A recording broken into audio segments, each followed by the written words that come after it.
नमस्कार दोस्तों, आपका स्वागत है आपके अपने चैनल स्टडी वाइंस ऑफिशियल पर। तो आज के इस वीडियो में मैं आपको 1885 से लेकर 1947 तक के इतिहास को एक ही वीडियो में कहानी की तरह बताऊंगा। तो इससे पहले भी मैंने 1885 से लेकर 1947 तक के इतिहास को 3 वीडियो में डिटेल में कवर कर दिया है, पर आज की इस एक ही वीडियो में हम 1885 से लेकर 1947 तक के इतिहास की जो महत्वपूर्ण घटनाएं हैं ना, उन्हें संक्षिप्त रूप से एक ही वीडियो में देखेंगे। तो अगर आपने पहले उन तीनों वीडियो को नहीं देखा तो इस वीडियो के बाद उन तीनों को देख लेना। इस वीडियो से अगर आप एक बार पढ़ लेंगे, उसके बाद उन तीनों वीडियो को देखेंगे तो वहां पर आपको डिटेल में यही सारी चीजें मिल जाएंगी। और अगर आपने पहले ही उन तीनों वीडियो को देख रखा है तो इस वीडियो में आपकी रिवीजन हो जाएगी और लास्ट में हम प्रीवियस ईयर क्वेश्चन भी कवर कर लेंगे। तो चलिए बिना देरी किए हुए वीडियो को शुरू करते हैं। तो चलिए वीडियो की शुरुआत करते हैं और कहानी की शुरुआत हम करते हैं 1885 में कांग्रेस की स्थापना से। तो भारत के राष्ट्रीय आंदोलन में कांग्रेस की स्थापना देश में एक बड़े आंदोलन का नेतृत्व करने तथा अंग्रेजी सरकार के सुरक्षा कपाट के रूप में हुआ था। तो जैसा कि हमने पढ़ रखा है कि कांग्रेस की स्थापना अंग्रेजों ने अपने बचाव के लिए की थी और बाद में इसी कांग्रेस का देश की आजादी में एक महत्वपूर्ण योगदान रहा था। तो ये हमने पढ़ रखा है। तो कांग्रेस की स्थापना कब हुई थी? तो 28 दिसंबर 1885 को कांग्रेस की स्थापना हुई थी। इसके संस्थापक कौन है? तो ए.ओ. ह्यूम इसके संस्थापक हैं, जिनका नाम है एलन ऑक्टेवियन ह्यूम, जो कि स्कॉटलैंड के थे। और कहां पर इसकी स्थापना हुई थी? तो कांग्रेस की स्थापना मुंबई के गोकुल दास तेजपाल संस्कृत विद्यालय में इसकी स्थापना हुई थी। और उस समय वायसराय कौन थे? तो लॉर्ड डफरिन उस समय वायसराय थे। और जब कांग्रेस की स्थापना हुई थी तो पहले इसका नाम भारतीय राष्ट्रीय संघ था और बाद में दादा भाई नौरोजी ने इसका नामकरण भारतीय राष्ट्रीय कांग्रेस कर दिया। पहले इसका नाम क्या था? भारतीय राष्ट्रीय संघ था। दादा भाई नौरोजी ने इसका नाम भारतीय राष्ट्रीय कांग्रेस कर दिया था। और बात की जाए तो कांग्रेस के प्रथम अधिवेशन के अध्यक्ष कौन थे? तो व्योमेश चंद्र बनर्जी थे। और कांग्रेस के प्रथम मुसलमान अध्यक्ष कौन थे? तो बदरुद्दीन तैयब जी। और प्रथम यूरोपियन जिसने कांग्रेस के अधिवेशन की अध्यक्षता की थी तो उनका नाम था जॉर्ज यूले। और प्रथम महिला जिसने कांग्रेस के अधिवेशन को संबोधित किया था, यानी कि वहां पर भाषण दिया था, तो प्रथम महिला थी जिन्होंने कांग्रेस के अधिवेशन को संबोधित किया था। इनका नाम था कादम्बिनी गांगुली। उसके बाद है प्रथम यूरोपियन महिला तथा प्रथम महिला अध्यक्ष जिसने कांग्रेस के अधिवेशन की अध्यक्षता की थी, तो इनका नाम था एनी बेसेंट। तो देखिए, प्रथम महिला जिन्होंने कांग्रेस के अधिवेशन को संबोधित किया था उनका नाम था कादम्बिनी गांगुली। और प्रथम महिला जिन्होंने कांग्रेस के अधिवेशन की अध्यक्षता की थी उनका नाम था एनी बेसेंट। यहाँ पर एक और सवाल भी बन सकता है कि प्रथम भारतीय महिला कौन थी जिन्होंने कांग्रेस के अधिवेशन की अध्यक्षता की थी? तो उनका नाम सरोजिनी नायडू होगा। ये सब मैंने आपको कांग्रेस अधिवेशन वाली वीडियो में पढ़ा रखा है। तो किस अधिवेशन में पहली बार भारत का राष्ट्रीय गीत वंदे मातरम गाया गया था? तो 1896 के कोलकाता कांग्रेस अधिवेशन में पहली बार वंदे मातरम गाया गया था। और जब वंदे मातरम गाया गया था तो उस समय जो कांग्रेस के अध्यक्ष कौन थे? तो उस समय कांग्रेस के अध्यक्ष थे रहमतुल्लाह सयानी। और जो वंदे मातरम गीत है ये बंकिम चंद्र चटर्जी के द्वारा लिखा गया है। तो कांग्रेस के स्थापना के बाद अब हम अगली महत्वपूर्ण घटना पर चलते हैं। तो 1905 में बंगाल का विभाजन कर दिया गया था। तो इसका उद्देश्य क्या था? तो अंग्रेजों का उद्देश्य था कि हिंदुओं और मुस्लिमों की एकता को तोड़ा जाए। और उस समय वायसराय कौन था? तो लॉर्ड कर्जन वायसराय था। और यह लागू कब हुआ था? यानी कि बंगाल का विभाजन लागू कब से किया गया था? तो यह 16 अक्टूबर 1905 से लागू हुआ था। पहले आप देख रहे हैं तो पहले बंगाल बहुत बड़ा होता था, इसमें बंगाल, बिहार, उड़ीसा, असम और जो बांग्लादेश बन गया, पूरा मिलाकर ये बंगाल होता था। परंतु 1905 में बंगाल का विभाजन कर दिया गया। एक बन गया पश्चिमी बंगाल और एक बन गया पूर्वी बंगाल। तो पूर्वी बंगाल में कौन सा क्षेत्र आया, आप ये देख रहे हैं ना, ये पूर्वी बंगाल में इतना क्षेत्र बांट दिया गया, जिसमें पूर्व का बंगाल और असम वाला क्षेत्र, इसे पूर्वी बंगाल कह दिया गया। और इस क्षेत्र में मुस्लिम आबादी ज्यादा थी और जो पश्चिमी बंगाल था, इसमें हिंदू आबादी ज्यादा थी। तो पश्चिमी बंगाल में कौन कौन सा क्षेत्र था, तो बंगाल, बिहार और उड़ीसा, ये पश्चिम बंगाल में आता था। तो आप देख रहे हैं कि आबादी के हिसाब से जहां पर हिंदू आबादी ज्यादा थी उसे पश्चिम बंगाल बना दिया गया, और जहां पर मुस्लिम आबादी ज्यादा थी उसे पूर्वी बंगाल बना दिया गया। तो हिंदू और मुस्लिम की एकता को तोड़ने के लिए बंगाल का विभाजन किया गया था। परंतु लॉर्ड कर्जन ने यह तर्क दिया था कि जो बंगाल का क्षेत्र है यह बहुत बड़ा है और प्रशासकीय सुधार के लिए इसे बांटा गया है, परंतु उसका मकसद कुछ और था। हिंदू और मुस्लिम एकता को तोड़ना ही उसका मकसद था। तो इसीलिए 1905 में बंगाल का विभाजन होता है। तो देखिए, 3 दिसंबर 1903 को विभाजन का प्रस्ताव अंग्रेजी संसद में रखा गया था, बंगाल विभाजन का प्रस्ताव।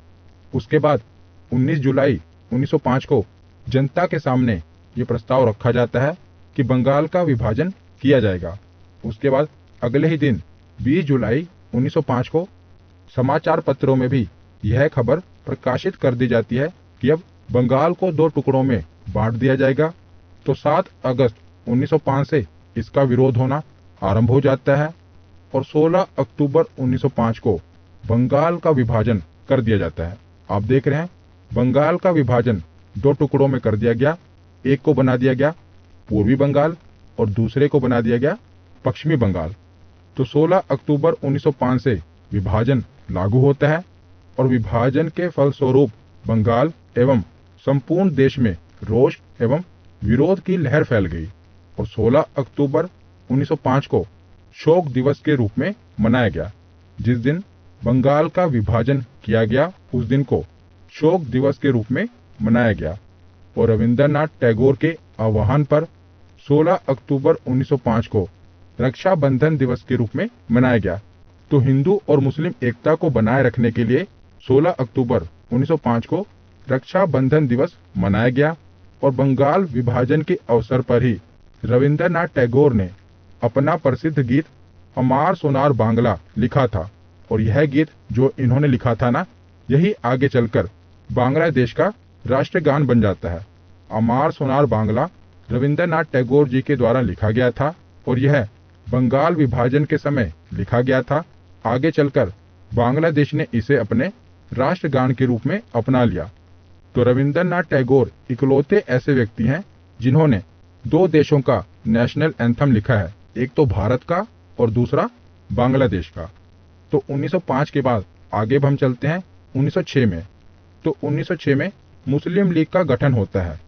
तो बंगाल विभाजन की घोषणा के पश्चात मुसलमानों का एक शिष्टमंडल जिसमें 36 लोग शामिल थे, आगा खां के नेतृत्व में 1 अक्टूबर 1906 को शिमला में वायसराय लॉर्ड मिंटो से जाकर मिलते हैं और इस शिष्टमंडल ने केंद्रीय, प्रांतीय व स्थानीय निकायों में मुसलमानों के लिए एक अलग पृथक निर्वाचक मंडल की मांग की थी। तो आगा खां के नेतृत्व में एक शिष्टमंडल वायसराय लॉर्ड मिंटो के पास जाता है और अपने लिए एक अलग निर्वाचक मंडल की मांग करते हैं। तो पृथक निर्वाचक मंडल क्या होता है, ये पिछले ही वीडियो में गोलमेज सम्मेलन वाली वीडियो में मैंने आपको बताया था।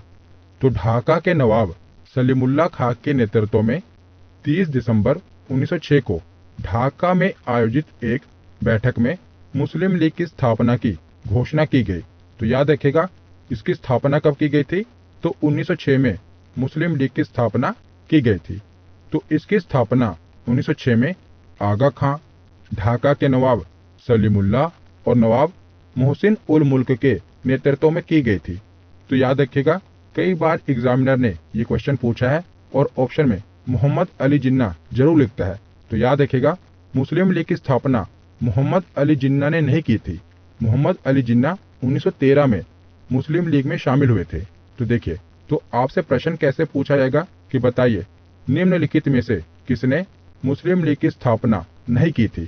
तो 4 ऑप्शन होंगे, आगा खां, सलीमुल्लाह, मोहसिन उल मुल्क और मोहम्मद अली जिन्ना। तो आपको लगेगा कि मोहम्मद अली जिन्ना तो होगा ही, क्योंकि इसने तो स्थापना की ही होगी, पर नहीं, मोहम्मद अली जिन्ना ने मुस्लिम लीग की स्थापना नहीं की थी। ये 1913 में आगे चलकर मुस्लिम लीग में शामिल हो गए थे। तो 1906 के बाद आगे चलते हैं 1907 में। तो 1907 में क्या होता है कि कांग्रेस का विभाजन हो जाता है। तो 1907 में सूरत में कांग्रेस का अधिवेशन हो रहा होता है, जिसकी अध्यक्षता रास बिहारी घोष ने की थी। तो इस समय कांग्रेस का विभाजन हो जाता है। कांग्रेस नरम दल और गरम दल 2 टुकड़ों में बढ़ जाती है, जो कि हमने डिटेल में पढ़ रखा है, गरम दल के बारे में और नरम दल के बारे में। कुछ महत्वपूर्ण नेता थे, जैसे कि दादा भाई नौरोजी, फिरोज शाह मेहता, बदरुद्दीन तैयब, गोपाल कृष्ण गोखले। ये कुछ महत्वपूर्ण नेता थे। पर आपको नरमपंथी नेता याद नहीं रखने, आपको गरम दल के नेता याद रखने हैं, क्योंकि गरम दल के नेता याद रखने आसान है, बाकी जो बच गए वो नरम दल के नेता हैं। तो गरम दल के नेता कौन कौन थे? बाल गंगाधर तिलक, लाला लाजपत राय, विपिन चंद्र पाल और अरविंद घोष। तो इन चारों का नाम आपको पता होना चाहिए कि ये गरम दल के नेता थे। और पहले तीनों को तो लाल, बाल और पाल कहा जाता था। लाल से लाला लाजपत राय, बाल से बाल गंगाधर तिलक और पाल से विपिन चंद्र पाल। तो इन तीनों को लाल, बाल और पाल कहा जाता था। तो ये थे गरम दल के नेता। और चौथे नेता थे अरविंद घोष। तो इन चारों के बारे में आपको पता होना चाहिए कि ये गरम दल के नेता थे और बाकी नरम दल के नेता थे। तो 1907 में क्या होता है? कांग्रेस का विभाजन गरम दल और नरम दल में हो जाता है। तो 1907 के बाद अगली इतिहास की महत्वपूर्ण घटना देखते हैं 1908। तो 1908 में क्या होता है कि खुदीराम बोस को फांसी दे दी जाती है।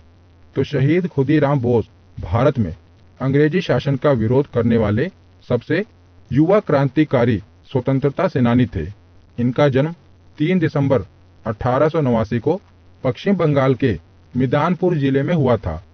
तो आखिर इन्हें फांसी क्यों दी गई थी? तो मुजफ्फरपुर के जज D.H. किंग्सफोर्ड को मारने की साजिश के आरोप में खुदीराम बोस को मुजफ्फरपुर जेल भेजा गया था, और जिसे मुजफ्फरपुर षड्यंत्र के रूप में भी जाना जाता है। तो 11 अगस्त 1908 को 18 साल की उम्र में इन्हें फांसी पर लटका दिया गया, और जिसने इन्हें भारतीय स्वतंत्रता आंदोलन का सबसे कम उम्र का शहीद बना दिया था। तो ये भारतीय स्वतंत्रता आंदोलन के सबसे कम उम्र के शहीद थे। कौन? खुदीराम बोस। तो इन्हें 1908 में फांसी दे दी गई थी। उसके बाद अगली महत्वपूर्ण घटना है 1911।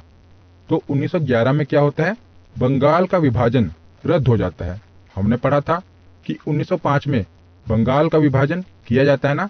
तो आगे चलकर 1911 में क्या होता है कि बंगाल का विभाजन रद्द कर दिया जाता है, क्योंकि जब बंगाल का विभाजन किया गया तो बहुत ही उग्र रूप से आंदोलन किए जाने लगे। तो आगे चलकर क्या होता है कि 1911 में जो बंगाल का विभाजन किया गया था, इसे रद्द कर दिया जाता है। उसके बाद अगली महत्वपूर्ण घटना है 1913 में। तो 1913 में गदर पार्टी की स्थापना होती है। तो गदर पार्टी भारत में अंग्रेजी शासन को समाप्त करने के लिए भारतीयों के द्वारा आयोजित एक अंतरराष्ट्रीय राजनीतिक आंदोलन था। तो इसका गठन 1913 में हुआ था, और इसका मुख्यालय अमेरिका के सैन फ्रांसिस्को में था। और इसकी स्थापना, गदर पार्टी की स्थापना लाला हरदयाल और सोहन सिंह भाखना ने की थी। इंपॉर्टेंट है, याद रखिएगा।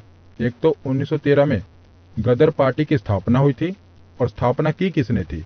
तो लाला हरदयाल और सोहन सिंह भाखना ने की थी। तो 1913 के बाद अब हम कहानी के अगले पड़ाव पर चलते हैं। तो 1914 में क्या होता है? प्रथम विश्व युद्ध होता है, जो कि 4 सालों तक चलता है। तो प्रथम विश्व युद्ध 1914 से शुरू होता है और 1918 तक चलता है। तो 1914 के बाद 1915 में महात्मा गांधी जी दक्षिण अफ्रीका से भारत वापस आते हैं। तो ये भी महत्वपूर्ण घटना है अपने आप में। तो 1915 में महात्मा गांधी जी दक्षिण अफ्रीका से भारत वापस आते हैं, और उसी समय आपको पता है कि प्रथम विश्व युद्ध चल रहा होता है। तो महात्मा गांधी जी क्या करते हैं, भारतीयों को अंग्रेजी सेना में शामिल होने के लिए प्रोत्साहित करते हैं और प्रथम विश्व युद्ध में अंग्रेजों की तरफ से भाग लेने के लिए प्रोत्साहित करते हैं, क्योंकि महात्मा गांधी जी का यह मानना था कि अगर भारतीय अंग्रेजों का युद्ध में साथ देंगे तो आगे चलकर अंग्रेजों का भारतीयों के प्रति जो रवैया था वो नरम रहेगा और भारतीयों के लिए ये काफी सुधार करेंगे। पर आगे चलकर ऐसा नहीं होता और इसीलिए महात्मा गांधी जी को अंग्रेजी सेना में भर्ती कराने वाला सार्जेंट भी कहा गया था, क्योंकि इन्होंने भारतीयों को अंग्रेजी सेना में जाने के लिए प्रोत्साहित किया था। तो 1915 में गांधी जी का भारत में आगमन होता है और उसके अगले वर्ष 1916 में लखनऊ समझौता होता है। तो 1916 में कांग्रेस का लखनऊ में अधिवेशन हो रहा होता है, जिसके अध्यक्ष कौन होते हैं, अंबिका चरण मजूमदार। और इसमें क्या होता है, तो हमने पीछे पढ़ा था ना कि 1907 में क्या हुआ था, कांग्रेस का विभाजन हो गया था। पर वही आगे चलकर 1916 में नरम दल और गरम दल का एकीकरण हो जाता है। जो कांग्रेस का विभाजन नरम दल और गरम दल में हुआ था ना, वही 1916 में एकीकरण यानी कि दोनों आपस में मिल जाते हैं। और इसी के साथ साथ कांग्रेस और मुस्लिम लीग का भी आपस में समझौता हो जाता है और 1916 में ही होम रूल लीग की स्थापना होती है। तो होम रूल लीग क्या था, तो यह प्रथम विश्व युद्ध के समय प्रथम भारतीय प्रतिक्रिया थी, जो कि आयरिश होम रूल लीग से प्रेरित थी। तो इस आंदोलन का उद्देश्य राजनीतिक शिक्षा और सार्वजनिक बैठकों आदि के माध्यम से स्वशासन को प्राप्त करना था। स्वशासन यानी कि खुद के शासन को प्राप्त करना था। तो देखिए, भारत में होम रूल लीग की स्थापना दो लोगों ने की थी। बात करें मद्रास में, तो मद्रास में होम रूल लीग की स्थापना एनी बेसेंट ने की थी और पुणे में होम रूल लीग की स्थापना बाल गंगाधर तिलक जी ने की थी। तो याद रखिएगा, मद्रास में होम रूल लीग की स्थापना किसने की थी, एनी बेसेंट ने, और पुणे में होम रूल लीग की स्थापना किसने की थी, तो बाल गंगाधर तिलक ने।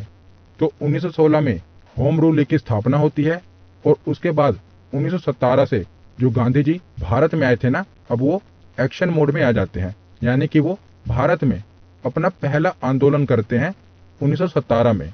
तो यह चंपारण आंदोलन था।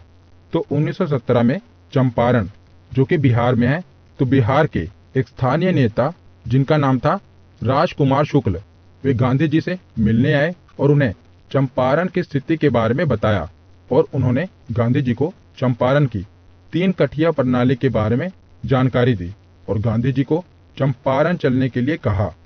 तो ये 3 कठिया प्रणाली क्या थी, तो 19वीं शताब्दी के प्रारंभ में अंग्रेज बगान मालिकों ने किसान से यह करार कर लिया था कि वे अपनी भूमि के 3/20वें हिस्से पर नील की खेती अवश्य करेंगे और इसी 3/20वें हिस्से पर नील की खेती को 3 कठिया प्रणाली कहा गया।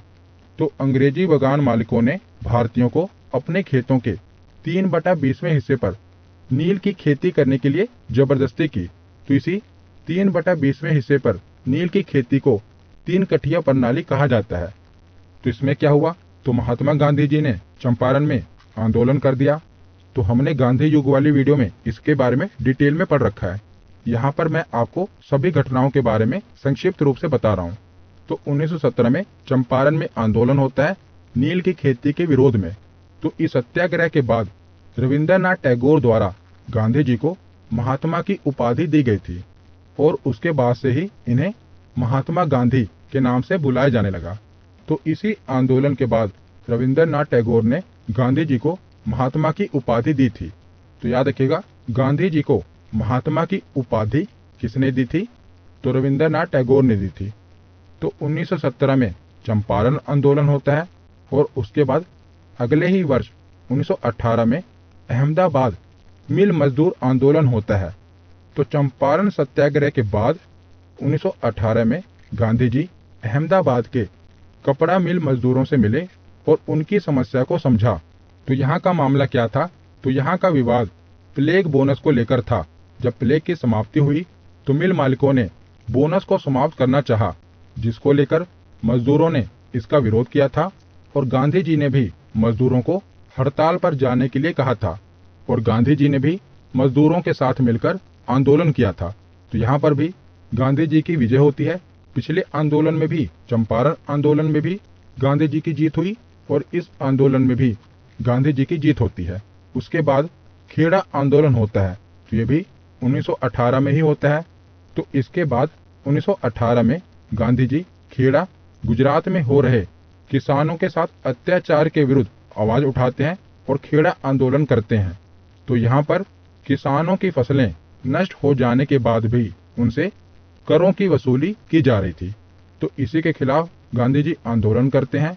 तो गांधी जी ने किसानों को लगान न देने के लिए कहा और इस मामले की जांच के बाद यह निष्कर्ष निकाला गया कि जो लगान है इसे माफ कर देना चाहिए। तो गांधी जी के दक्षिण अफ्रीका में किए गए उनके कार्यों के लेकर भारत में भी काफी चर्चित थे और इन आंदोलनों में भी सफलता पाते हुए वो भारत में बड़े नेता के रूप में देखे जाने लगे थे। तो जैसा कि हमने देखा कि गांधी जी 1915 में भारत वापस आए थे और उसके बाद उन्होंने 3 आंदोलन किए। 1917 में चंपारण आंदोलन, 18 में अहमदाबाद मिल मजदूर आंदोलन और 18 में ही खेड़ा आंदोलन, और तीनों आंदोलनों में वो सफल रहे, जिसके बाद वो भारत में बड़े नेता के रूप में देखे जाने लगे। तो अब हम कहानी को आगे बढ़ाते हैं। तो 1918 के बाद 1919 में चलते हैं। तो 1919 में रोलेट एक्ट आता है। तो रोलेट एक्ट क्या है? तो 1914 से लेकर 1918 तक विश्व युद्ध चला और भारतीयों को लग रहा था कि अगर हम अंग्रेजों का साथ देंगे, जो कि उन्होंने दिया, तो प्रथम विश्व युद्ध के बाद अंग्रेज भारतीयों के लिए कुछ अच्छा लेकर आएंगे। पर अंग्रेज क्या लेकर आए? Rowlatt Act. तो जब 1918 में विश्व युद्ध समाप्त हो गया था, तो उसके बाद ही 1919 में अंग्रेजों के द्वारा रोलेट एक्ट भारत में लाया गया था। परंतु इस एक्ट में भारतीयों के लिए कोई अच्छी बात नहीं थी, जैसा गांधी जी और भारत के लोग सोच रहे थे। क्योंकि जैसे हमने ऊपर चर्चा की थी कि गांधी जी भारतीयों को विश्व युद्ध में अंग्रेजों की मदद के लिए अंग्रेजी सेना में भर्ती होने के लिए प्रोत्साहित कर रहे थे, ताकि विश्व युद्ध के बाद अंग्रेज भारत के लिए कुछ अच्छे कदम उठाएंगे। परंतु ऐसा कुछ नहीं होता। अंग्रेज क्या लेकर आते हैं? Rowlatt Act. तो रोलेट एक्ट क्या था? तो इसे बिना अपील, बिना वकील और बिना दलील का कानून कहा जाता है। क्यों कहा जाता है? क्योंकि इस एक्ट में था कि अंग्रेजों को अगर किसी पर शक होता है ना, तो शक के आधार पर भी वो किसी भी व्यक्ति को गिरफ्तार कर सकते हैं और उस पर मुकदमा चला सकते हैं। तो इसीलिए इसे बिना अपील, बिना वकील और बिना दलील का कानून कहा गया कि किसी पर भी शक के आधार पर उसे गिरफ्तार कर लो और उस पर देशद्रोह का भी मुकदमा चला सकते हैं। तो इसे रोलेट एक्ट कहा गया। इसको बिना अपील, बिना वकील और बिना दलील का कानून कहते हैं। और गांधी जी ने इसे काला कानून कहा था। तो इस कानून के बाद क्या हुआ कि भारतीय बाहर निकले और आंदोलन किया, और उसी आंदोलन में पंजाब के 2 लोकप्रिय नेता डॉक्टर सत्यपाल और डॉक्टर सैफुद्दीन किचलू की गिरफ्तारी हो जाती है। ये भी आंदोलन कर रहे थे और अंग्रेजों ने क्या किया? रोलेट एक्ट आ ही गया था, तो शक के आधार पर ही इनको गिरफ्तार कर लिया। डॉक्टर सत्यपाल और डॉक्टर सैफुद्दीन किचलू, इनको गिरफ्तार कर लिया। तो इनकी गिरफ्तारी के बाद जनता का आक्रोश तेज हो गया और कई जगह हिंसाएं देखने को मिली। और इसी घटना के बाद जलियांवाला बाग का नरसंहार होता है। तो अमृतसर शहर में 13 अप्रैल 1919 को शाम 5 बजे जलियांवाला बाग में एक विशाल सभा रोलेट एक्ट को वापस लेने के लिए और डॉक्टर सत्यपाल और डॉक्टर सैफुद्दीन किचलू की जो गिरफ्तारी की गई है उन्हें रिहा करने के लिए भाषण चल रहा था। तभी क्या होता है कि एक सैन्य अधिकारी ब्रिगेडियर जनरल रोगिनाल डायर ने फौज द्वारा भीड़ पर गोली चलाने का आदेश दे दिया और इस घटनाकांड में लगभग 1500 लोग मारे गए। और वैसे सरकारी आंकड़ों की बात की जाए तो सरकारी आंकड़ों के अनुसार जो मारे गए लोगों की संख्या है वो केवल 379 है और घायलों की संख्या बताई गई है 1200। परंतु आपको पता ही है कि सरकारी आंकड़ों में हमेशा कम आंकड़े ही दिए जाते हैं। और वैसे इस घटना में लगभग 1500 लोग मारे गए थे, वो सभी निहत्थे थे और जनरल डायर के द्वारा उन पर गोली चलाने के आदेश दे दिए गए, जिनके बाद लगभग 1500 लोग मारे गए थे। और जलियांवाला बाघ नरसंहार के समय भारत का वायसराय कौन था? तो लॉर्ड चेम्सफोर्ड ये उस समय भारत का वायसराय था। तो 1919 में जलियांवाला बाग नरसंहार होता है और इसी समय खिलाफत आंदोलन भी 1919 में ही शुरू होता है। तो उस समय क्या था? तो तुर्की के खलीफा को सारे विश्व के मुस्लिमों के द्वारा धार्मिक गुरु माना जाता था। तो जो तुर्की के खलीफा थे ना, ये दुनिया भर के मुसलमानों के द्वारा उन्हें अपना धार्मिक गुरु माना जाता था और इनके ऊपर और तुर्की के खलीफा के ऊपर अंग्रेजों के द्वारा बुरा व्यवहार किया जा रहा था और अंग्रेज उन्हें अपने पद से हटाना चाहते थे। तो अंग्रेजों के द्वारा उनके साथ किए जाने वाले इस व्यवहार को लेकर भारत में भी मुस्लिमों ने अंग्रेजों के विरुद्ध खिलाफत आंदोलन को शुरू कर दिया था और गांधी जी ने भी इस आंदोलन में सहयोग किया था, क्योंकि वे मुस्लिमों को भारत के अंग्रेजों के विरुद्ध राष्ट्रीय आंदोलन में जोड़ना चाहते थे। इसीलिए गांधी जी ने भी खिलाफत आंदोलन का सहयोग किया। तो प्रारंभ में इस आंदोलन का नेतृत्व यानी कि खिलाफत आंदोलन का नेतृत्व अली बंधुओं के द्वारा, जिनका नाम था शौकत अली और मोहम्मद अली, इनके द्वारा यह आंदोलन शुरू किया गया था। परंतु आगे चलकर खिलाफत आंदोलन का नेतृत्व गांधी जी को दे दिया गया था। तो ये एग्जाम में पूछा गया है कि खिलाफत आंदोलन की शुरुआत किसके द्वारा की गई थी? तो अली बंधुओं के द्वारा, शौकत अली और मोहम्मद अली के द्वारा खिलाफत आंदोलन की शुरुआत की गई थी। तो 1919 के बाद आगे हम चलते हैं 1920 में। तो अब क्या होता है? तो अंग्रेजों के खिलाफ असहयोग आंदोलन होता है, क्योंकि एक तो अंग्रेज रॉलेट एक्ट लेकर आए, उसके बाद क्या हुआ? जलियांवाला बाग नरसंहार हुआ, जिससे क्या हुआ कि भारतीय काफी आक्रोश में आ गए। तो भारतीयों ने अंग्रेजों के खिलाफ असहयोग आंदोलन कर दिया। तो इन सब घटनाओं को देखते हुए गांधी जी के द्वारा अगस्त 1920 में असहयोग आंदोलन की शुरुआत करी गई थी और यह गांधी जी का भारत में प्रथम सबसे बड़े आंदोलन में से एक था और यह आंदोलन अहिंसक होना था, जिसमें भारतीयों को अपने खिताबों का त्याग, सरकारी शिक्षण संस्थानों का त्याग, सरकारी सेवाओं का त्याग, विदेशी सामान और चुनाव का बहिष्कार करना था। क्योंकि इसका नाम क्या था? असहयोग आंदोलन। तो अंग्रेजों के द्वारा दी जा रही जितनी भी सुविधाएं थी, अंग्रेजों के कानून का, उनके सामान का, उनके शिक्षण संस्थानों का, यानी कि एक तरह से उनका असहयोग करना था। इसीलिए इसे असहयोग आंदोलन कहा गया और इसमें गांधी जी ने भी अपनी केसर हिंद की उपाधि त्याग दी थी। तो जब गांधी जी 1915 में दक्षिण अफ्रीका से भारत वापस आए थे ना, तो हमने पढ़ा था उन्होंने भारतीयों को प्रोत्साहित किया था कि वो अंग्रेजों का साथ दें, अंग्रेजी सेना में उनके साथ लड़ें। तो उस समय अंग्रेजों ने खुश होकर गांधी जी को केसर हिंद की उपाधि दी थी और वही केसर हिंद की उपाधि गांधी जी असहयोग आंदोलन में त्याग देते हैं। तो असहयोग आंदोलन चल ही रहा होता है कि अगली एक महत्वपूर्ण घटना घट जाती है, जिसे कहते हैं चोरी चोरा कांड। तो 5 फरवरी 1922 को गोरखपुर जिले में चोरी चोरा में किसानों के एक जुलूस पर पुलिस वाले क्या करते हैं? गोलियां चला देते हैं, जिसके बाद क्या होता है कि भीड़ के द्वारा थाने को जला दिया जाता है और इसमें 22 पुलिसकर्मी मारे जाते हैं।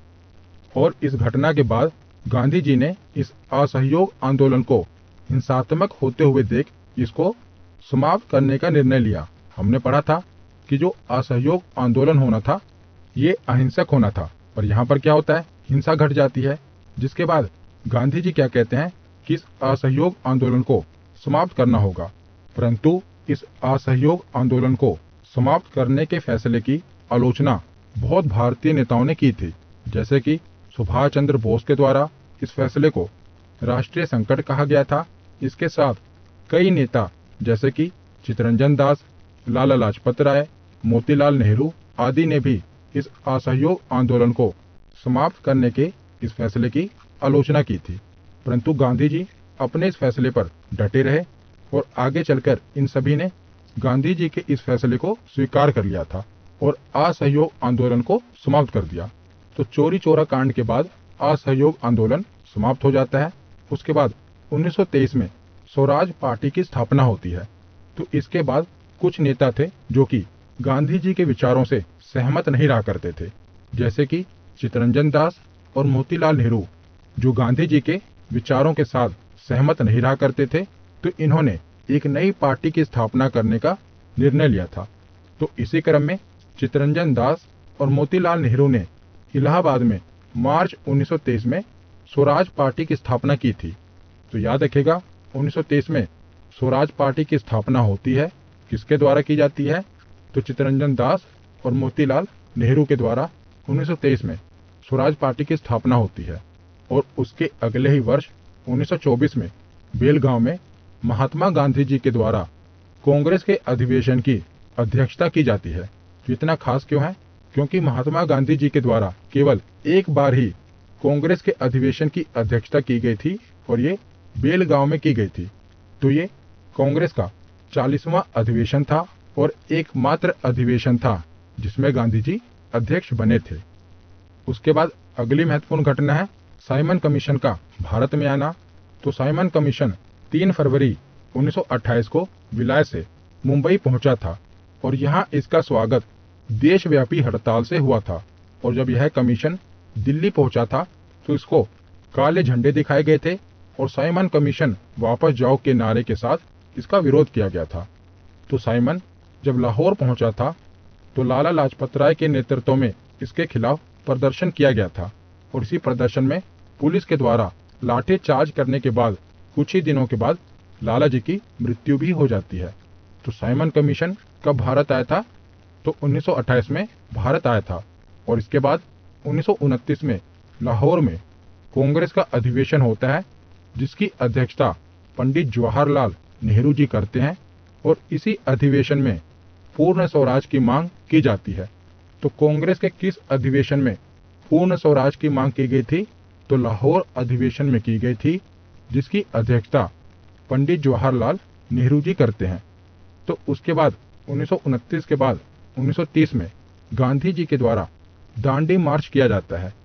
तो यह दांडी मार्च 12 मार्च 1930 को शुरू हुआ था और 6 अप्रैल 1930 तक चला था। और यह दांडी मार्च गांधी जी द्वारा साबरमती आश्रम से लेकर दांडी गुजरात तक चलाया गया था और इसमें गांधी जी के साथ भारत के अलग अलग क्षेत्रों से कुल 78 सहयोगियों ने शुरुआत में भाग लिया था। आगे चलकर यह गिनती लाखों में पहुंच जाती है, परंतु शुरुआत में 78 सहयोगियों ने गांधी जी के साथ भाग लिया था और जो इसकी दूरी थी, इस दांडी मार्च की दूरी थी, ये लगभग 241 मील थी। तो आपको पता ही है कि नमक पर कर लगाने के कानून के विरुद्ध गांधी जी ने दांडी मार्च किया था और यह मार्च 12 मार्च 1930 को शुरू हुआ था जो कि साबरमती आश्रम से शुरू हुआ था और 6 अप्रैल 1930 को दांडी में जाकर यह दांडी मार्च खत्म हुआ था। तो दांडी मार्च के बाद अगली महत्वपूर्ण घटना होती है प्रथम गोलमेज सम्मेलन। तो पिछले ही वीडियो में मैंने आपको तीनों गोलमेज सम्मेलन डिटेल में पढ़ा दिए। तो प्रथम गोलमेज सम्मेलन क्या है?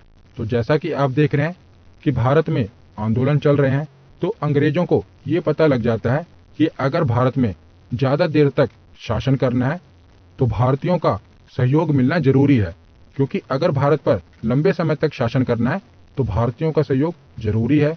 भारतीयों को भी प्रशासन में जगह देनी पड़ेगी। तो इसीलिए प्रथम गोलमेज सम्मेलन का आयोजन किया जाता है लंदन में और लंदन में भारत के अलग अलग राजनीतिक दलों को बुलाया जाता है और कहा जाता है कि आप यहाँ पर आओ और अपनी समस्याएं हमें बताओ, हम आपकी समस्याओं का निपटारा करेंगे, हम आपका सहयोग करेंगे और आपको भी प्रशासन में हिस्सा देंगे। तो यह सम्मेलन जो प्रथम गोलमेज सम्मेलन हुआ था, ये 12 नवंबर 1930 से लेकर 19 जनवरी 1931 ईस्वी तक चला था। तो 1930 में यह सम्मेलन हुआ था और प्रथम गोलमेज सम्मेलन सेंट जेम्स पैलेस लंदन में आयोजित हुआ था। तो प्रथम गोलमेज सम्मेलन के समय ब्रिटिश सम्राट कौन था? तो जॉर्ज पंचम। अंग्रेजी प्रधानमंत्री कौन थे? तो रैमजे मैकडोनाल्ड। और उस समय गवर्नर जनरल यानी कि वायसराय कौन थे? तो लॉर्ड इरविन। ये तीनों ही क्वेश्चन पूछे जाते हैं कि प्रथम गोलमेज सम्मेलन के समय किंग कौन थे? तो जॉर्ज पंचम थे। प्रधानमंत्री यानी कि ब्रिटिश प्रधानमंत्री कौन थे? तो तीनों ही गोलमेज सम्मेलन में ब्रिटिश प्रधानमंत्री थे रैमजे मैकडोनाल्ड। और उस समय वायसराय कौन थे? तो लॉर्ड इरविन। तो पहले गोलमेज सम्मेलन में 89 प्रतिनिधियों ने भाग लिया था और इसमें ब्रिटिश राजनीतिक दलों के 16 प्रतिनिधि शामिल थे और भारत की तरफ से 73 प्रतिनिधियों ने भाग लिया था, जिसमें से 16 देशी रियासतों से थे और बाकी 57 राजनीतिक नेता थे। तो कुल मिलाकर 89 प्रतिनिधियों ने पहले गोलमेज सम्मेलन में भाग लिया था, परंतु कांग्रेस की तरफ से कोई भी प्रतिनिधि इस सम्मेलन में उपस्थित नहीं हुआ था, क्योंकि इस समय सविनय अवज्ञा आंदोलन चल रहा था भारत में। तो भारत में एक तरफ तो अंग्रेजों के खिलाफ आंदोलन चल रहा है जिसका नेतृत्व कांग्रेस कर रही है, तो कांग्रेस एक तरफ तो अंग्रेजों के खिलाफ आंदोलन कर रही है, तो ऐसे में वो कैसे किसी भी सम्मेलन में जो कि अंग्रेजों के द्वारा रखा गया था उसमें भाग कैसे लें। तो इसीलिए कांग्रेस का कोई भी प्रतिनिधि इस गोलमेज सम्मेलन में उपस्थित नहीं हुआ था। तो प्रथम गोलमेज सम्मेलन के बाद होता है द्वितीय गोलमेज सम्मेलन। तो प्रथम गोलमेज सम्मेलन में कांग्रेस के द्वारा भाग नहीं लिया गया, जिसके बाद क्या होता है, गांधी जी और भारत के वायसराय इरविन के बीच में समझौता होता है। तो इरविन के द्वारा गांधी जी की कुछ मांगे मान ली जाती है और इरविन गांधी जी से कहता है कि हमारे भी कुछ शर्तें हैं कि आपको जो ये आंदोलन चल रहा है सविनय अवज्ञा आंदोलन, इसे समाप्त करना होगा और दूसरे गोलमेज सम्मेलन में भाग लेना होगा। तो गांधी जी और इरविन के बीच में समझौता हो जाता है, जिसके बाद क्या होता है, गांधी जी दूसरे गोलमेज सम्मेलन में भाग लेते हैं। तो दूसरा गोलमेज सम्मेलन 1931 को शुरू हुआ था और उसमें कांग्रेस ने भी भाग लिया था। तो कांग्रेस की तरफ से गांधी जी ने इस सम्मेलन में भाग लिया था और यह सम्मेलन लंदन में ही हुआ था। तो तीनों ही गोलमेज सम्मेलन लंदन में ही हुए थे। तो इस समय भी ब्रिटिश सम्राट कौन था, जॉर्ज पंचम। प्रधानमंत्री रैमजे मैकडोनाल्ड था, परंतु वायसराय बदल गया था। पहले गोलमेज सम्मेलन में वायसराय कौन था, तो पहले गोलमेज सम्मेलन में लॉर्ड इरविन वायसराय था, परंतु दूसरे गोलमेज सम्मेलन में लॉर्ड वेलिंगटन वायसराय बन गया था, याद रखिएगा। तो यहाँ हम देख लेते हैं। तो दूसरे गोलमेज सम्मेलन में जिन्होंने पहले गोलमेज सम्मेलन में भाग लिया था वो प्रतिनिधि तो आए ही थे, उसके अलावा कांग्रेस की तरफ से कौन आए थे, तो महात्मा गांधी जी। ये कांग्रेस के एकमात्र प्रतिनिधि थे जिन्होंने दूसरे गोलमेज सम्मेलन में हिस्सा लिया था। और महिलाओं की प्रतिनिधि कौन थी, तो सरोजनी नायडू और बेगम जहां आरा शाहनवाज। और राष्ट्रीय दल के प्रतिनिधि कौन थे, मदन मोहन मालवीय। और दलित वर्ग के प्रतिनिधि कौन थे, तो बाबा साहब भीमराव अंबेडकर। इन्होंने तीनों गोलमेज सम्मेलन में भाग लिया था। और मुसलमानों के प्रतिनिधि कौन थे, तो आगा खां तृतीय, मौलाना शौकत अली और मोहम्मद अली जिन्ना। इन्होंने भी दूसरे गोलमेज सम्मेलन में भाग लिया था, परंतु दूसरा गोलमेज सम्मेलन भी सफल नहीं हो पाया, क्योंकि यहाँ पर सभी ने पृथक निर्वाचक मंडल की मांग रखी थी, जिसके बाद गांधी जी नाराज हो गए थे, क्योंकि यहाँ पर सभी अपने अपने धर्मों के लिए अलग निर्वाचक मंडल की मांग कर रहे थे। जैसे कि मुसलमान, सिख, ये सभी अपने लिए पृथक निर्वाचक मंडल की मांग कर रहे थे। और वैसे भी मुसलमानों को, सिखों को, ईसाइयों को और एंग्लो इंडियन को पृथक निर्वाचक मंडल पहले ही दिया जा चुका था, परंतु वो इसके विस्तार की मांग कर रहे थे। तो पृथक निर्वाचक मंडल क्या होता है, मैंने पिछले ही वीडियो में आपको बताया था कि पृथक निर्वाचक मंडल में क्या होता है कि मान लीजिए कोई भी सीट अगर वो मुस्लिमों के लिए आरक्षित है तो उम्मीदवार कौन होगा, तो मुस्लिम ही उम्मीदवार होगा और जो उसे वोट देंगे ना वो भी मुस्लिम ही होंगे। तो इसीलिए इसे पृथक निर्वाचक मंडल कहा गया, जहां पर उम्मीदवार और मतदाता एक ही वर्ग के होंगे। अगर वो सीट अनुसूचित जाति के लिए रिजर्व है तो जाहिर सी बात है वहां पर जो चुनाव लड़ेगा वो तो अनुसूचित जाति का होगा ही, परंतु जो उसको वोट देंगे वो भी केवल अनुसूचित जाति के ही हो सकते हैं और किसी भी वर्ग का व्यक्ति उस उम्मीदवार को वोट नहीं दे सकता। तो उसी को पृथक निर्वाचक मंडल कहा जाता है। पिछली वीडियो में मैंने उदाहरण के साथ डिटेल में पृथक निर्वाचक मंडल और आरक्षित सीट क्या होती है कंपैरिजन करके आपको समझाया था, वो वीडियो आप देख लेना। गोलमेज सम्मेलन वाली वीडियो है, वहां पर मैंने बताया था। तो दूसरे गोलमेज सम्मेलन में क्या होता है कि बाबा साहब भीमराव अंबेडकर भी अपने वर्ग के लिए यानी कि दलितों के लिए पृथक निर्वाचक मंडल की मांग कर लेते हैं, जिसके बाद क्या होता है गांधी जी काफी नाराज हो जाते हैं, क्योंकि गांधी जी को लगता है कि अगर दलितों को पृथक निर्वाचक मंडल दे दिया जाएगा तो इससे हिंदू धर्म में फूट पड़ जाएगी। इसीलिए गांधी जी जब भारत में आते हैं तो आमरण अनशन पर चले जाते हैं। तो इसी बीच में क्या होता है गांधी जी और बाबा साहब भीमराव अंबेडकर के बीच में पूना समझौता होता है। तो गांधी जी दलितों के लिए पृथक निर्वाचक मंडल बनाए जाने से बहुत दुखी हुए और 20 सितंबर 1932 से पुणे के यरवदा जेल में आमरण अनशन प्रारंभ कर दिया। जिसके बाद क्या होता है, मदन मोहन मालवीय, डॉक्टर राजेंद्र प्रसाद और श्री राजगोपालाचारी के प्रयासों से पूना में गांधी जी और बाबा साहब भीमराव अंबेडकर के बीच में एक समझौता होता है, जिसे पूना समझौता कहा जाता है। तो इस समझौते के अनुसार दलितों के लिए पृथक निर्वाचक मंडल समाप्त कर दिया जाएगा, यानी कि दलितों के लिए कोई भी पृथक निर्वाचक मंडल नहीं होगा।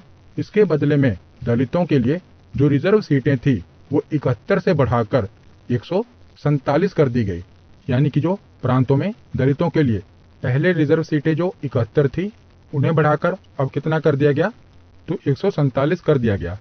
तो यही है पूना समझौता, जो कि गांधी जी और बाबा साहब भीमराव अंबेडकर के बीच में हुआ था। तो इसके बाद क्या होता है, तो तीसरा गोलमेज सम्मेलन होता है।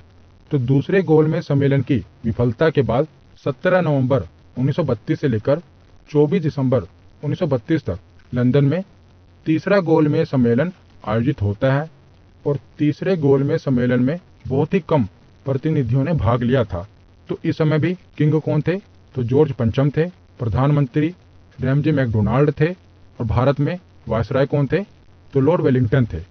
तो तीसरे गोलमेज सम्मेलन में कांग्रेस ने भाग नहीं लिया था, क्योंकि जब दूसरे गोलमेज सम्मेलन में कांग्रेस ने भाग लिया था और वहां पर कोई परिणाम नहीं निकल पाया, जिसके बाद गांधी जी भारत वापस जाते हैं और दोबारा से सविनय अवज्ञा आंदोलन शुरू कर देते हैं। इसीलिए गांधी जी को पुणे की यरवदा जेल में बंद कर दिया गया था। तो उसी जेल में उन्होंने आमरण अनशन रखा था ना, तभी तो गांधी जी और बाबा साहब भीमराव अंबेडकर के बीच में जो समझौता हुआ था ना, वो पुणे की यरवदा जेल में ही हुआ था। उसके बाद जब तीसरा गोलमेज सम्मेलन होता है तो इसमें कांग्रेस ने भाग नहीं लिया और इंग्लैंड की लेबर पार्टी ने भी इसमें भाग नहीं लिया था और मोहम्मद अली जिन्ना को भी इसमें आमंत्रित नहीं किया गया था। तो तीसरा गोलमेज सम्मेलन भी एक तरह से असफल रहा था। उसके बाद देखते हैं, तो 1935 में भारत सरकार अधिनियम 1935 पारित किया जाता है और यह 1937 में लागू होता है। तो यह अधिनियम लॉर्ड लिनलिथिगो के नेतृत्व वाली संयुक्त चयन समिति की रिपोर्ट पर आधारित था। तो जो भारत सरकार अधिनियम 1935 पारित हुआ था ना, अभी जो वर्तमान में भारत का संविधान है, इसमें भी जो भारत सरकार अधिनियम 1935 पारित हुआ था, इसका महत्वपूर्ण हिस्सा अभी भी भारत के संविधान में शामिल है। उसके बाद 1939 में दूसरे विश्व युद्ध की शुरुआत हो जाती है और दूसरा विश्व युद्ध 1 सितंबर 1939 से लेकर 2 सितंबर 1945 तक चलता है और अगले ही साल यानी कि 1940 में मुस्लिम लीग ने एक अलग देश पाकिस्तान की मांग कर दी थी। इससे पहले ऑफिशियल रूप से पाकिस्तान की मांग नहीं हुई थी, परंतु 1940 में मुस्लिम लीग के द्वारा ऑफिशियली पाकिस्तान की मांग की जाती है। तो 1940 के बाद 1942 में क्रिप्स मिशन भारत में आता है। तो पहले हमने देखा था ना कि जब पहला विश्व युद्ध हुआ था तब भारतीयों ने अंग्रेजों का साथ दिया था और अंग्रेज इसके बदले में क्या लेकर आए थे, रोलेट एक्ट लेकर आए थे। तो अब भारतीय समझ गए थे कि अंग्रेजों का साथ देकर हमें कुछ नहीं मिलेगा। तो उसमें क्या होता है कि अब देख रहे हैं, तो अभी क्या हो रहा है, 1939 में दूसरे विश्व युद्ध की शुरुआत होती है। तो क्रिप्स मिशन भारत में आता है। तो इसका उद्देश्य क्या होता है कि दूसरे विश्व युद्ध में भारतीयों का सहयोग प्राप्त करना। परंतु अब भारतीय समझ गए थे कि अंग्रेजों का युद्ध में साथ देकर कोई फायदा नहीं होगा। तो क्रिप्स मिशन 1942 में भारत आया था और स्टेफोर्ड क्रिप्स ब्रिटेन में विंस्टन चर्चिल की गठबंधन सरकार में लेबर मिनिस्टर थे, यानी कि श्रम मंत्री थे। तो इन्हीं के नेतृत्व में क्रिप्स मिशन भारत आया था। तो क्रिप्स मिशन 22 मार्च से 11 अप्रैल 1942 तक भारत आया और इसका उद्देश्य द्वितीय विश्व युद्ध में ब्रिटिश युद्ध के लिए भारतीय सहयोग प्राप्त करना था। परंतु भारतीयों ने मना कर दिया, क्योंकि भारतीय अब समझ गए थे कि अंग्रेजों का साथ देकर कोई फायदा नहीं है। और उसके बाद 1942 में ही भारत छोड़ो आंदोलन शुरू हो जाता है। तो इसी आंदोलन को अगस्त क्रांति के नाम से भी संबोधित किया गया है। तो भारत छोड़ो आंदोलन को ही अगस्त क्रांति या अगस्त आंदोलन के नाम से जानते हैं। तो इसके बाद अंग्रेजों के द्वारा ऑपरेशन जीरो आवर चलाया गया। जिसके तहत क्या हुआ कि जो भी भारत छोड़ो आंदोलन को लीड कर रहे हैं इनको पकड़कर जेल में डाल दिया गया, जिसके तहत गांधी जी सहित लगभग सारे बड़े नेताओं को गिरफ्तार कर लिया गया था और गांधी जी को अंग्रेजों के द्वारा गिरफ्तार करके आगा खां पैलेस में कैद करा गया था और अंग्रेजों की ओर से पूरी कोशिश इस आंदोलन को दबाने की हो रही थी। परंतु इस आंदोलन के दूसरी पंक्ति के नेताओं ने अलग अलग क्षेत्रों से यह आंदोलन जारी रखा और इसके साथ साथ लोगों ने भी इस आंदोलन में खूब सहयोग किया था और यह आंदोलन भारत के अंतिम सबसे बड़ी स्वतंत्रता संग्राम की लड़ाई में से एक बना था, भारत छोड़ो आंदोलन। उसके बाद क्या होता है तो 1945 में शिमला सम्मेलन होता है। तो 1945 में शिमला सम्मेलन आयोजित किया गया था और यह भारत शिमला में वायसराय लॉर्ड वेवेल और भारत के प्रमुख राजनीतिक नेताओं के बीच बैठक हुई थी और यह वेवेल योजना के प्रावधानों पर चर्चा करने के लिए आयोजित किया गया था और यह सम्मेलन 24 जून 1945 को शिमला में शुरू हुआ था और 14 जुलाई 1945 तक चला था। परंतु शिमला सम्मेलन विफल साबित हुआ, इसमें से कोई निष्कर्ष नहीं निकला और 1946 में क्या होता है तो कैबिनेट मिशन भारत आता है। तो इसका उद्देश्य क्या था तो इस समय यह तय हो गया था कि अब भारत को आजाद कर दिया जाएगा। तो भारत के लिए एक संविधान के निर्माण के संबंध में भारतीय नेताओं के साथ समझौते पर पहुंचना इसका उद्देश्य था। दूसरा इसका उद्देश्य क्या था कि एक संविधान बनाने वाली संस्था तैयार करना, यानी कि संविधान सभा को तैयार करना। और तीसरा इसका उद्देश्य क्या था कि प्रमुख भारतीय दलों के समर्थन से एक कार्यकारी परिषद की स्थापना करना। तो ये कैबिनेट मिशन का उद्देश्य था। तो उसके बाद आगे हम चलते हैं कहानी के आखिरी पड़ाव में 1947 में। तो 22 मार्च 1947 को ब्रिटिश भारत का 34वां एवं अंतिम governor general Lord Mountbatten Bharat आया और लगभग 2 महीनों की वार्ता के पश्चात लॉर्ड माउंटबेटन इस नतीजे पर निकला कि भारत का विभाजन करना जरूरी है और लॉर्ड माउंटबेटन की योजना के अनुसार भारत और पाकिस्तान 2 अलग देश बना दिए गए। तो 1947 में माउंटबेटन योजना के अनुसार ही भारत और पाकिस्तान 2 अलग देश बना दिए गए। तो उस समय तो भारत के 2 टुकड़े किए गए थे, यानी कि एक पश्चिमी पाकिस्तान बना था और एक पूर्वी पाकिस्तान बना था। जो पूर्वी पाकिस्तान था ये आगे चलकर बांग्लादेश बन जाता है, यानी कि पाकिस्तान से आज़ाद हो जाता है। परंतु 1947 में भारत को 2 तरफ से बांटा गया था। पश्चिमी तरफ से पश्चिमी पाकिस्तान बनाया गया था और पूर्वी तरफ से पूर्वी पाकिस्तान बनाया गया था। इन दोनों का कंट्रोल पाकिस्तान के पास ही था, परंतु आगे चलकर पूर्वी पाकिस्तान पाकिस्तान से आज़ाद हो जाता है और बांग्लादेश बन जाता है। तो यहाँ पर हमारा थ्योरी सेक्शन कंप्लीट होता है। अब हम प्रीवियस ईयर क्वेश्चन देखते हैं।